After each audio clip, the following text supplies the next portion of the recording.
Bonjour les lecteurs, joueurs et lectrices, joueuses. Aujourd'hui, on va faire un petit feuilletage de La Montagne sans retour chez les éditions Onyx. C'est une nouvelle collection Pierre de Lune. C'est un roman interactif d'Ophélie Datiche.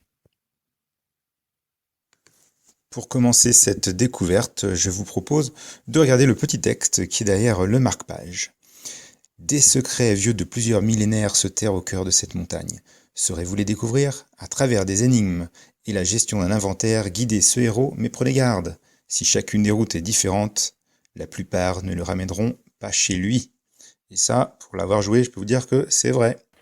Pour aller plus loin, il s'agit ici d'interpréter le rôle d'un homme employé dans une société et qui décide de relever le défi de son patron dans l'espoir d'une promotion, de partir dans un ultra raid, qui est une espèce de trek en montagne, mais tout ne va pas se passer comme prévu.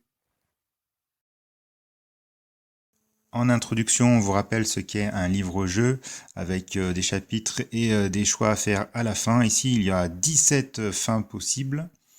Pas de fiche de personnage, mais un inventaire avec différents éléments que vous allez emmener avec vous.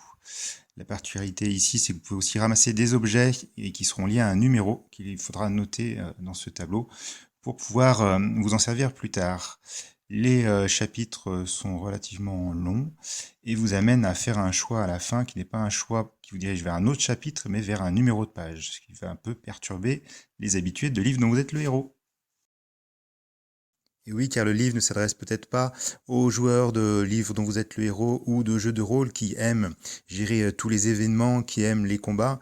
Ici, il n'y a pas de lancer de dés, vous n'allez pas gérer les combats, les événements font partie inhérente du texte, les chapitres sont très longs et le héros se déplace sans votre aide, sauf à quelques embranchements. On est plus dans une histoire à embranchement avec des variations du scénario. Voilà. Les choix sont principalement directionnels avec est-ce que vous voulez plutôt aller du côté du sentier ou de la grotte, à savoir qu'il y a quand même aussi cet ajout de quelques énigmes, qui sont deux énigmes de décodage, dont une que j'ai grandement appréciée. Voilà, si cette vidéo vous a plu, merci de mettre un petit pouce bleu ou un commentaire, ça me fera plaisir et je vous dis à bientôt. Bye bye.